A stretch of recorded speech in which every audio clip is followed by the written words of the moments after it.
Boa noite a todos. Boa noite. Boa noite aos que se encontram aqui na nossa casa. Boa noite aos que nos acompanham através do Facebook. Sejam todos muito bem-vindos. Sintam-se acolhidos e abraçados pela nossa casa. Como todos os sábados, hoje a exposição é dialogada e gostaríamos de convidar todos aqueles que nos acompanham pelo Facebook, os que estão aqui também na casa, presentes, que façam as suas perguntas, coloquem as suas posições, seus comentários a respeito do tema que será exposto hoje, um dos ensinamentos de Jesus, e que todos possam participar. É a nossa solicitação para que haja uma interação melhor e maior durante a explanação. Então eu peço a todos que se concentrem na prece inicial, junto comigo, me acompanhando em pensamento, asserenando os nossos corações, acalmando as nossas mentes. Pedimos a Deus que esteja conosco, que nos abrace. Pedimos a Jesus que também esteja aqui conosco, nos auxiliando nos entendimentos acerca dos seus ensinamentos deixados há tantos anos atrás e tão atuais. Pedimos também o auxílio dos benfeitores espirituais dessa casa, para que tenhamos um bom trabalho, um trabalho sereno, cheio de harmonia, de tranquilidade, de entendimento e de paz. Que os ensinamentos do Mestre nos façam refletir sobre as nossas ações, os nossos pensamentos e que nos tornem pessoas melhores a cada dia, nos trazendo mais amor, amor ao próximo, benevolência, caridade, perdão e indulgência. Que todos nós possamos praticar no nosso dia a dia essas virtudes ensinadas por Jesus. Assim, certos do amparo que já estamos recebendo nessa casa, pedimos a licença para iniciarmos a atividade da noite de hoje. Que assim seja. Hoje a explanação doutrinária está a cargo do Sr. Paulo Salerno e ele vai fazer uma perguntinha. Vamos desenvolver a pergunta que ele vai responder no final. Haverá recompensa em ser injuriado por causa de Jesus? Vamos conversar a respeito. Bom trabalho, Sr. Paulo.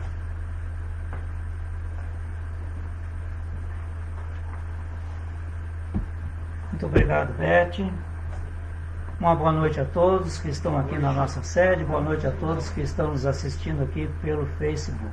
É uma alegria recebê-los e peço desde já as bênçãos de Jesus para todos nós. A Beth aqui na prece falou em perdão, tolerância, caridade, indulgência, e é isso que nós precisamos. Como ela fez a pergunta, vamos depois, no final, buscar uma resposta para ela. Mas eu destaquei aqui no Evangelho segundo o Espiritismo, no capítulo 9, Bem-aventurados que são brandos e pacíficos, o item 5, para a nossa leitura, a fim de que tenhamos pelo menos uma base para começarmos a nossa conversa, nossa troca de ideias. Mas que queria Jesus dizer por estas palavras? Bem-aventurados os que são brandos, porque possuirão a terra. Tendo recomendado aos homens que renunciassem aos bens do mundo e havendo-lhes prometidos o céu? Enquanto aguarda os bens do céu, tem o homem necessidade dos da terra para viver. Apenas o que ele lhe recomenda é que não ligue a estes últimos mais importância do que aos primeiros, isto é, as coisas do céu. Por aquelas palavras quis dizer que até agora os bens da terra são assambarcados pelos violentos em prejuízo dos que são brandos e pacíficos, que a estes falta muitas vezes o necessário, ao passo que outros têm o supérfluo. Promete que justiça lhes será feita, assim na terra como no céu, porque serão chamados filhos de Deus. Quando a humanidade se submeter à lei de amor e caridade, deixará de haver egoísmo. O fraco e o pacífico já não serão explorados, nem esmagados pelo forte e pelo violento. Tal a condição da terra quando, de acordo com a lei do progresso e a promessa de Jesus, se houver tornado o mundo ditoso por efeito do afastamento dos maus. E no Evangelho de Mateus, capítulo 5, no versículo 11 e 12, ele trata exatamente esta bem-aventurança que é fruto da nossa pergunta. Bem-aventurados sois quando vos injuriarem e vos perseguirem, e, mentindo, disserem todo o mal contra vós por causa de mim. Alegrai-vos.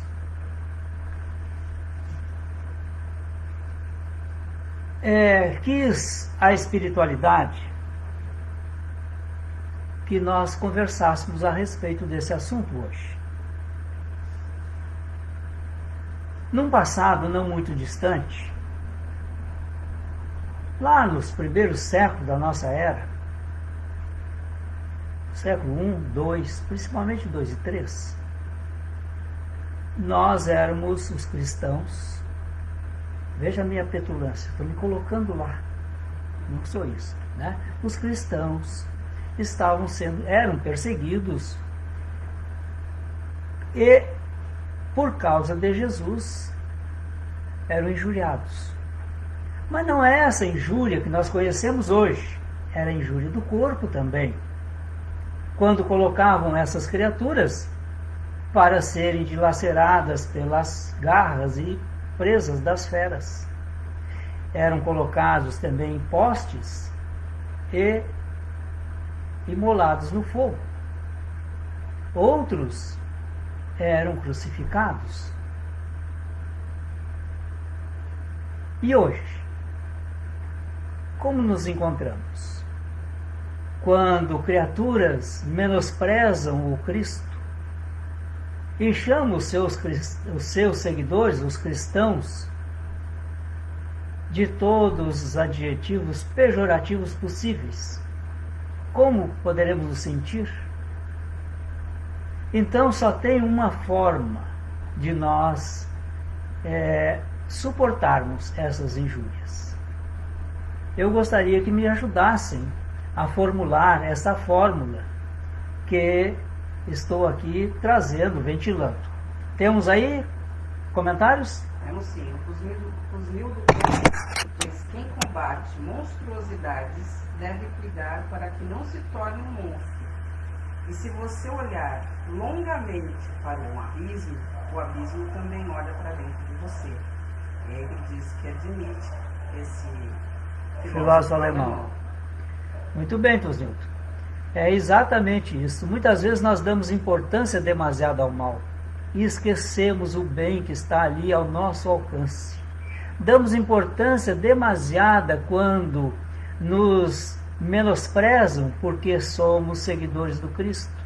Quando temos as bênçãos dele, o seu cuidado, a sua atenção para nós. E nós, na nossa ignorância ainda, na nossa pouca capacidade moral, ficamos muito preocupados com as injúrias, né, com as questões negativas, e esquecemos as positivas que estão aí todos os dias.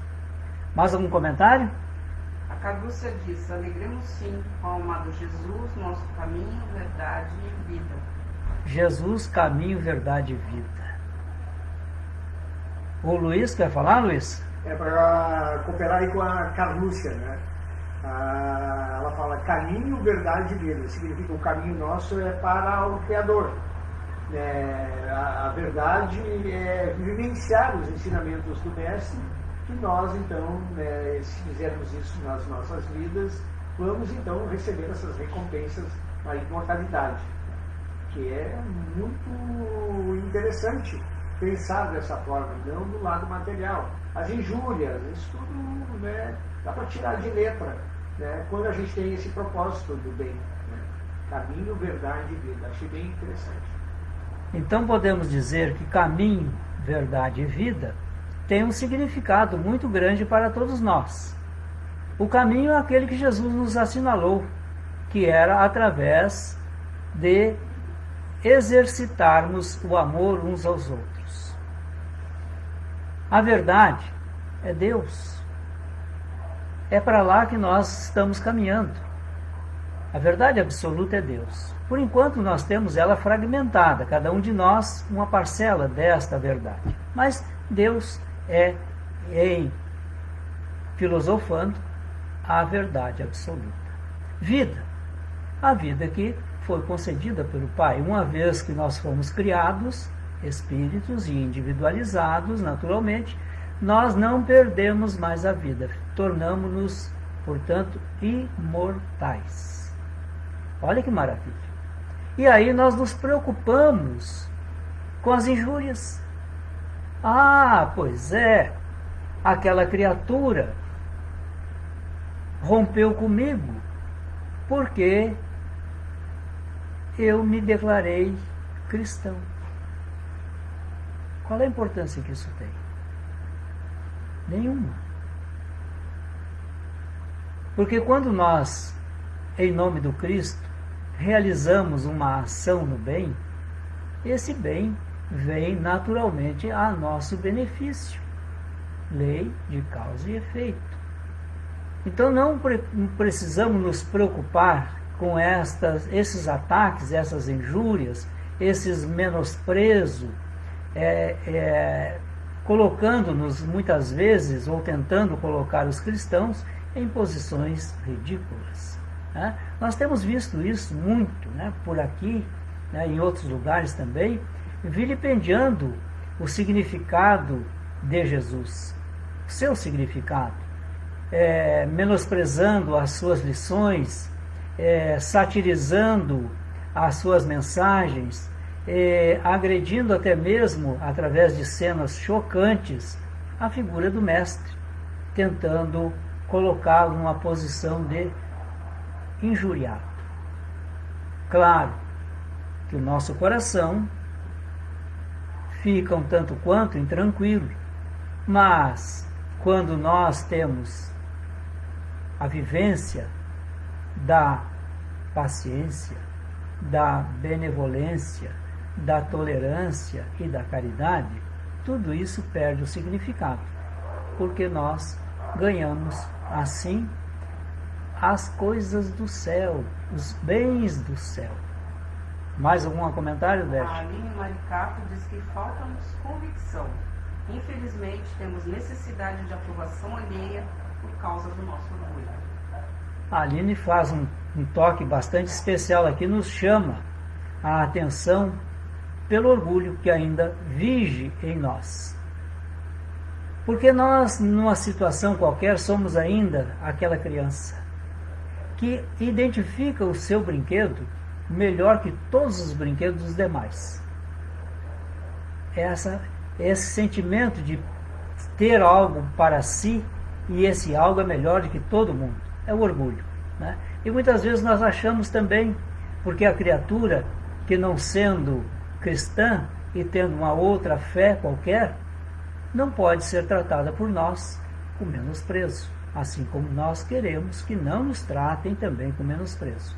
Agora, é preciso, como a Aline diz aqui, trabalhar o orgulho, diminuir a sua intensidade, nos tornarmos, portanto, humildes. Luiz? Antes de tu comentares essa mensagem da Aline, Tu falavas de construções, de virtudes, falou lá da paciência, da resignação, do perdão e outras mais aí, né? Que tem a ver com a chamada de Jesus lá no capítulo 6. Vinde a mim, vós todos que sofreis, não é?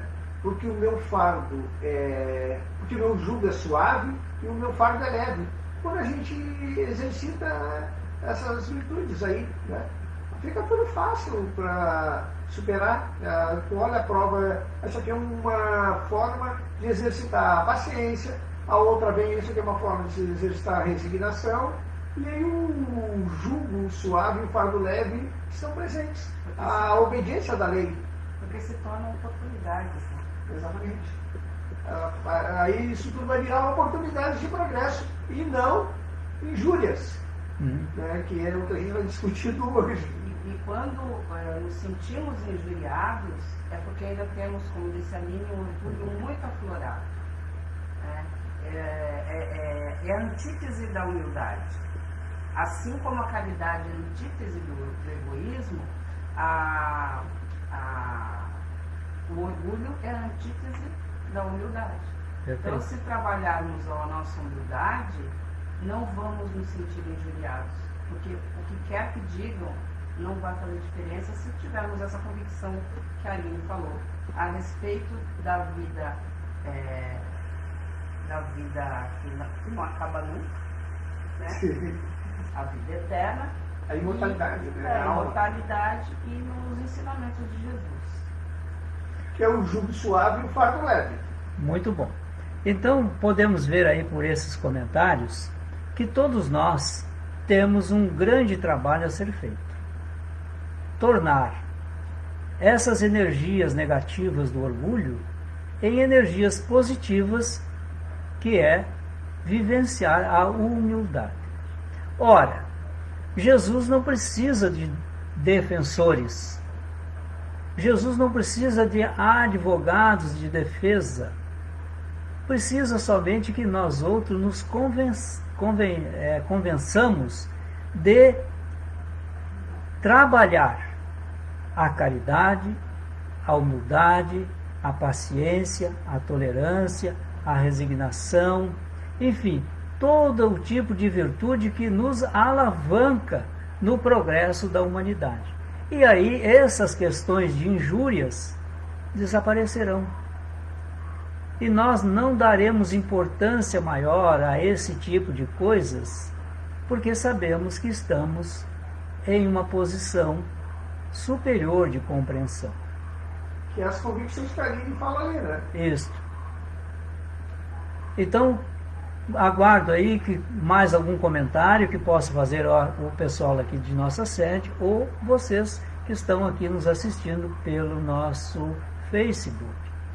Deixa eu... Fala, Luiz. Na verdade, se a gente olhar o Evangelho, ele é um roteiro de etapas que a gente tem que cumprir, né? Então, assim, esse aí é o capítulo 9, mas antes, lá no 6, tem o Cristo Consolador, né? Que, assim, se a gente seguir a lei, acabou os problemas. Sim. E que não seguir a lei, só tem 2 mandamentos, né? Amar a Deus no fundo da alma e do coração e amar o próximo.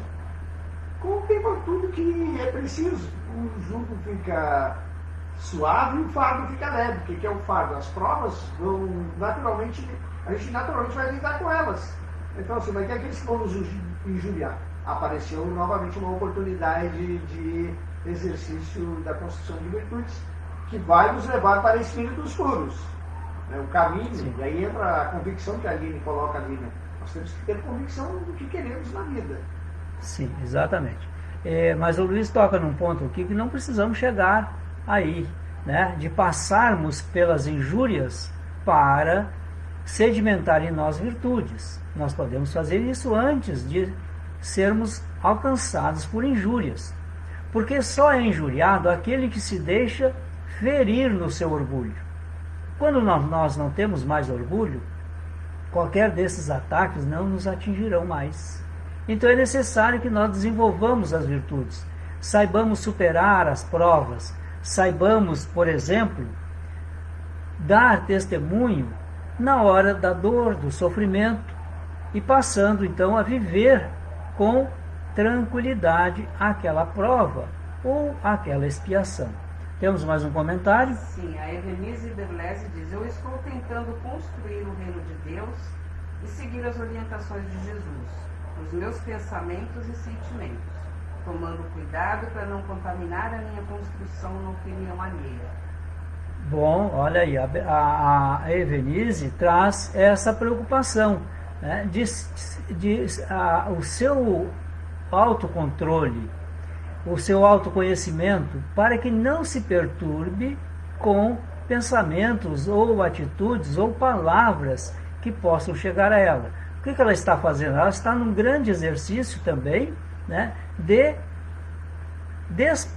desvencilhar-se do orgulho para viver na humildade. Antônia Tota diz: a grande dificuldade é aceitar que nos julguem por nossas escolhas.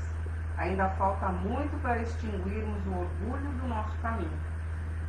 Olha só, estamos chegando perto da fórmula para não nos sentirmos injuriados. É não ter orgulho. O grande problema nosso é que nós pensamos muito mais em nós do que na humanidade como um todo e, portanto, no nosso irmão que está próximo de nós. Geralmente nós queremos ter razão nas nossas convicções e queremos que todos pensem como nós. Isso é impossível. Toda vez que nós agimos assim, nós nos machucamos, nós nos agredimos, nós nos infelicitamos, porque queremos ter razão. Ora, sabedores nós todos os cristãos, que fomos criados simples e ignorantes, isto é, desconhecemos a lei, desconhecemos as circunstâncias, tudo isso, desconhecemos a nossa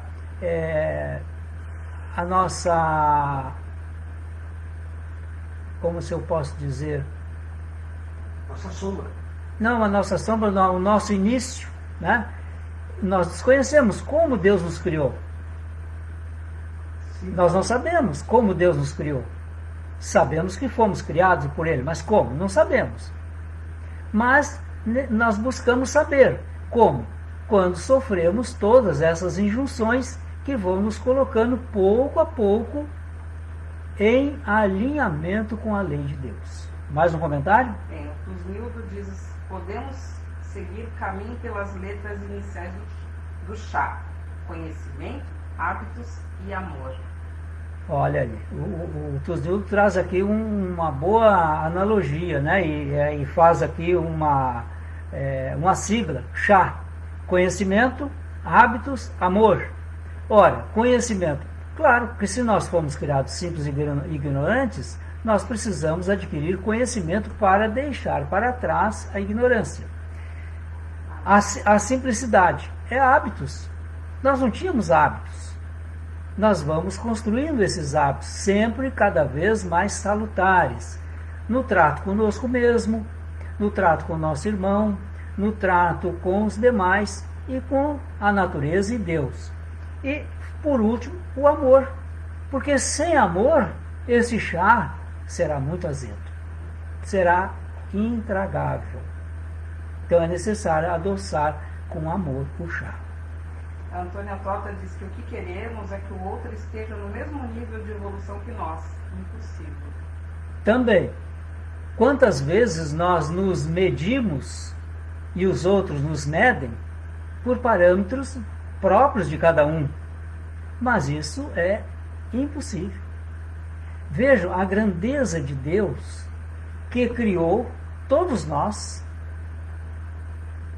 únicos. O único significa dizer que não há outra criatura no mundo, no universo, igual a nós. Igual a mim, igual a você. Não existe. Pode existir parecido, semelhante, mas igual não. Então essa individualidade é que nos torna essa criatura especial. E veja, se nós somos uma criatura especial criada por Deus, Nós não temos que nos preocupar com o outro. Nós temos que nos preocupar conosco. Porque é para Deus que nós estamos crescendo, é para Deus que nós estamos viajando, é para Deus que nós estamos nos dirigindo. Mais um comentário? A Karina Costa diz que o orgulho se apresenta em nossa vida de forma muito sutil. Precisamos estar atentos aos nossos pensamentos e sentimentos e se perguntar: por que me incomodei tanto com o que o outro me falou ou pensou de mim? Quem nos julga é a nossa consciência e não Jesus. Exatamente. Jesus não faz nenhum comentário, nenhum julgamento nosso, né? Esse julgamento todo ele é feito por nós, porque a lei de Deus está em nós, está na nossa consciência. Então nós fazemos uma comparação entre o que a lei orienta e os atos que nós praticamos. Então, dessa forma, geralmente, quando nós nos descobrimos infratores dessa lei, nós somos hábeis em formular desculpas, estratagemas. Somos hábeis para escamotear a verdade e também somos hábeis em acusar os outros daquilo que nós mesmos fizemos. Isso nós encontramos todos os dias por aí. Das criaturas acusarem os outros daquilo que ela faz. É a sombra que habita em nós. É a sombra. A sombra, né, como o Luiz aqui chama a atenção nós, é a soma de todas as nossas imperfeições. Quanto mais imperfeições e quanto mais imperfeições fortalecidas em nós, mais densa será essa sombra, que só vai ser dissipada quando nós vamos substituindo as nossas imperfeições pela polaridade positiva de cada uma delas, que são as virtudes. E assim essa sombra vai se dissipando, até o ponto de não restar mais nenhuma imperfeição em nós. Quando então nos tornaremos angélicos, espíritos puros. Já te pensou, já te imaginou como um anjo? Pois começa a fazer isso agora, porque todo o potencial de um anjo está aí, está aqui. Nós somos anjos em construção. Nisso não é maravilhoso? Não, pode comentar, Luiz. Na verdade, Jesus enxerga isso no Zaqueu, né? Tem lá uma obra do Chico, acho que é do Humberto de Campos, né? Que o Jesus enxerga no Zaqueu o Bezerra de Menezes, né? Então, assim, tu tem razão quando faz o comentário. A angelitude está presente na gente. Só que a gente tem que fazer aflorar, né? Através do exercício de virtude. O trabalho é nosso, né? Nos tornar anjos é o trabalho nosso, de todos os dias. E esse trabalho se dá justamente quando nós vamos deixando as nossas imperfeições para que as virtudes passem a ser habituais no nosso trato com os nossos irmãos. E quando chegar nessa condição, onde nós não nos afligimos mais por qualquer situação negativa que possa o outro estar dirigindo a nós, estamos superiores nessa ordem de escala evolutiva. Né? Allan Kardec recomenda, nesses momentos de injúria, de agressões, que nós estamos vivendo muito isso agora, né?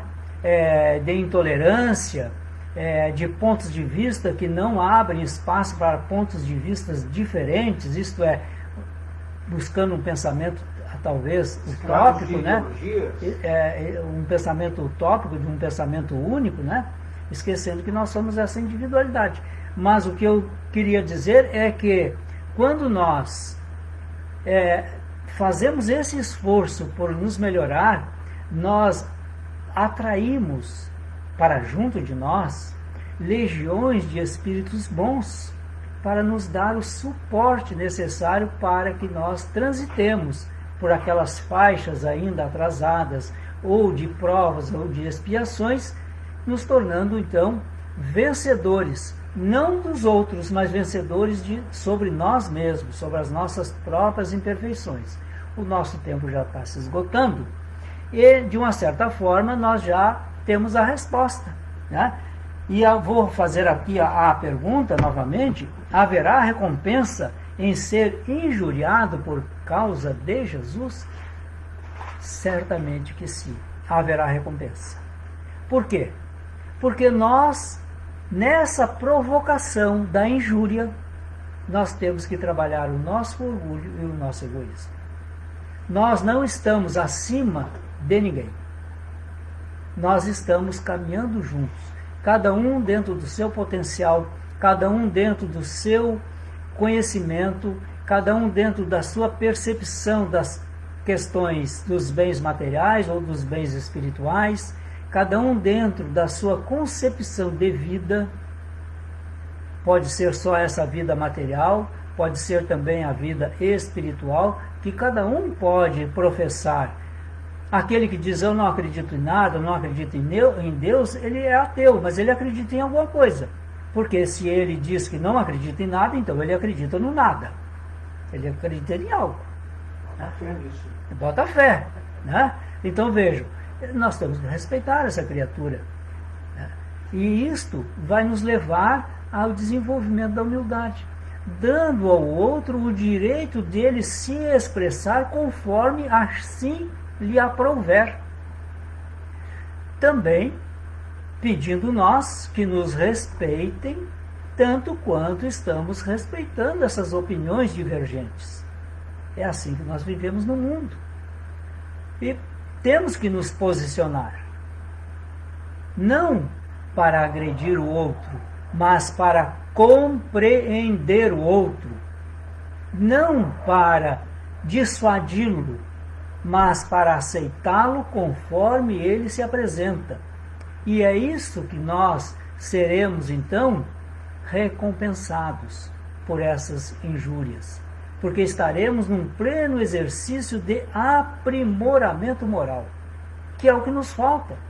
Temos um grande aprimoramento intelectual, tecnológico, mas as nossas qualidades morais ainda são parcas. São necessários em esforços ingentes para que nós nos tornemos, portanto, alguém que, mediante uma ofensa, façamos como Jesus fez. Pai, perdoe-os, eles não sabem o que fazem. Foi um prazer estar aqui. Peço a Jesus que nos abençoe a todos e digo a cada um que acerene seus corações, pacifiquem as suas mentes e exerçam as suas funções como filhos de Deus encarnados no planeta Terra. Até o nosso próximo encontro. Boa noite. Passo a palavra à nossa irmã Beth para a condução do nosso trabalho.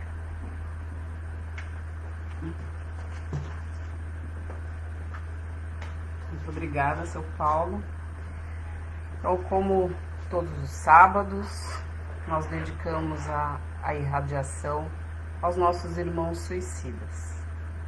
Então eu peço a todos que se concentrem na prece que agora vamos fazer, para que essa prece chegue a todos eles de forma amorosa, afetuosa e fraternal.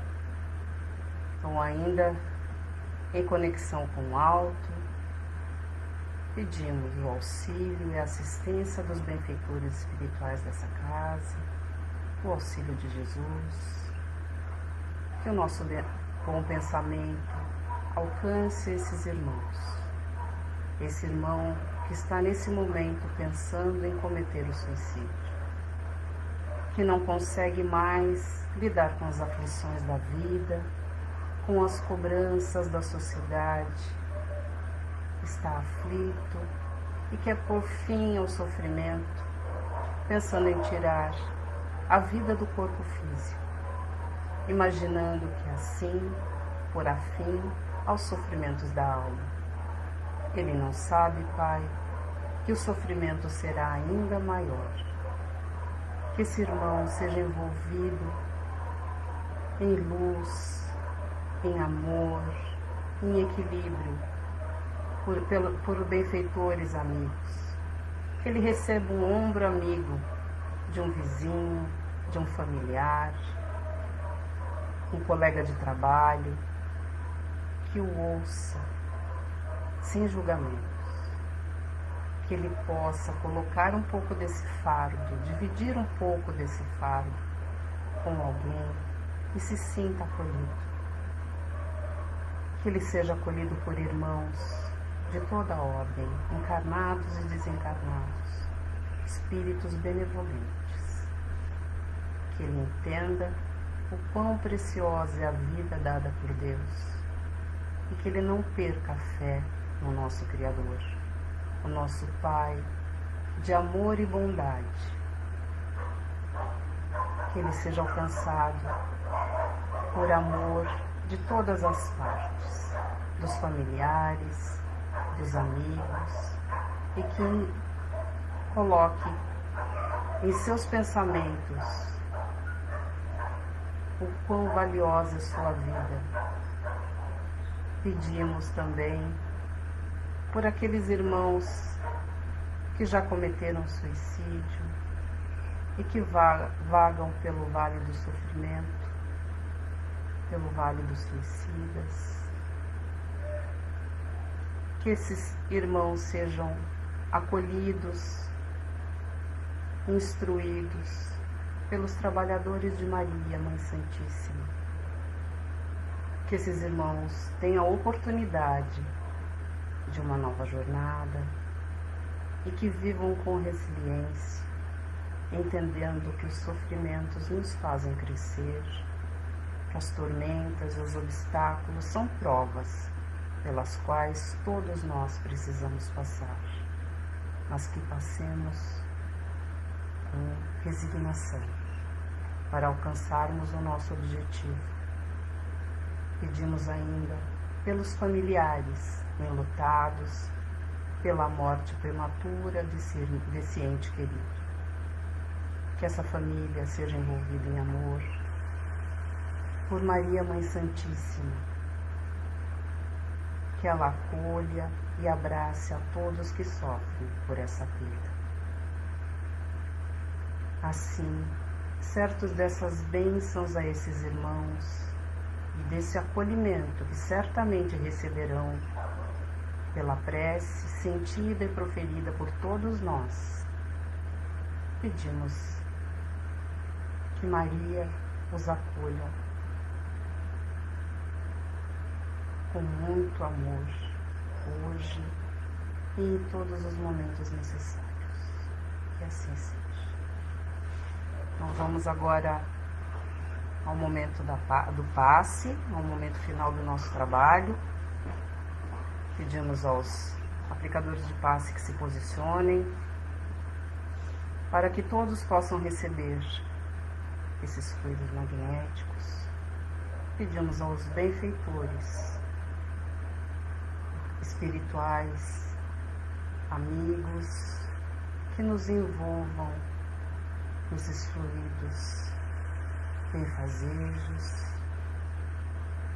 que cada célula do nosso corpo seja tocada por esse amor, por esse sentimento de serenidade, de acolhimento, de amor. Que tenhamos todos bom ânimo para continuarmos a nossa jornada e nos melhorarmos a cada dia. Pedimos a esses benfeitores que visitem os nossos lares, que façam asepsia de cada cômodo e que deixem lá esses mesmos fluidos benéficos e toquem a todos que lá estiverem. Pedimos ainda a magnetização das águas expostas e que nela seja colocado o remédio necessário para cada um de nós. Assim, cheios de gratidão pelo amparo, pelo amor e pelas bênçãos recebidas, pedimos então a permissão para encerrarmos a atividade da noite de hoje. Que assim seja. Muito obrigada a todos pela participação, pela contribuição, sempre muito valiosa, e que todos nós tenhamos um bom domingo e um bom início de semana. Que assim seja.